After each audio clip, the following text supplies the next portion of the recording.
ಎಲ್ಲರಿಗೂ ನಮಸ್ಕಾರ. ಶಾಕ್ಯ ಕ್ರಿಯೇಷನ್ಸ್ಗೆ ಸ್ವಾಗತ. ಈ ದಿನ ಬುದ್ಧಿವಂತ ಕಾಗೆಯ ಬಗ್ಗೆ ಒಂದು ಸಣ್ಣ ಕಥೆಯನ್ನು ನಿಮಗೆ ಹೇಳ್ತೀನಿ. ಒಂದು ದಿನ ಕಾಗೆ ತುಂಬ ಬಾಯಾರಿಕೆಯಿಂದ ಹಾರಾಡುತ್ತಿತ್ತು. ಅದು ನೀರನ್ನು ಹುಡುಕುತ್ತಾ ಎಲ್ಲೆಡೆ ಹಾರಾಡಿತು. ಕೊನೆಗೆ ಒಂದು ದೊಡ್ಡ ಮಡಕೆಯಲ್ಲಿ ನೀರಿರೋದನ್ನು ನೋಡುತ್ತೆ.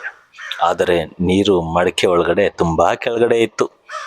ಕಾಗೆಗೆ ಏನು ಮಾಡಬೇಕು ಅಂತ ಗೊತ್ತಾಗಲೇ ಇಲ್ಲ. ನಂತರ ಒಂದು ಆಲೋಚನೆ ಮಾಡಿ ಒಂದು ಐಡಿಯಾ ಹುಡುಕ್ತು. ಸುತ್ತಮುತ್ತ ಇದ್ದ ಸಣ್ಣ ಸಣ್ಣ ಕಲ್ಲುಗಳನ್ನು ಒಂದೊಂದಾಗಿ ಮಡಿಕೆಯೊಳಗೆ ಹಾಕ್ತು. ಆಗ ಮಡಿಕೆಯಲ್ಲಿದ್ದ ನೀರು ಮೇಲಕ್ಕೆ ಬಂತು. ಕೊನೆಗೆ ಕಾಗೆಗೆ ಆರಾಮವಾಗಿ ನೀರು ಕುಡಿಯಲು ನೀರು ಮಡಿಕೆಯಲ್ಲಿ ಸಿಕ್ತು. ತನ್ನ ಬಾಯಾರಿಕೆಯನ್ನು ತೀರಿಸಿಕೊಂಡು ಸ್ವಚ್ಛಂದವಾಗಿ ಖುಷಿಯಿಂದ ಹಾರಾಡತೊಡಗಿತು. ಇದರಿಂದ ನಾವೇನು ಕಲ್ತ್ವಿ?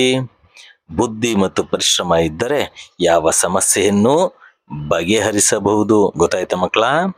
ಕತೆ ನಿಮ್ಗೆ ಇಷ್ಟ ಆಗಿದ್ರೆ ಲೈಕ್ ಮಾಡಿ, ಶೇರ್ ಮಾಡಿ, ಕಮೆಂಟ್ ಮಾಡಿ ಮರಿಬೇಡಿ ಮತ್ತು ಸಬ್ಸ್ಕ್ರೈಬ್ ಮಾಡಿ. ಧನ್ಯವಾದಗಳು.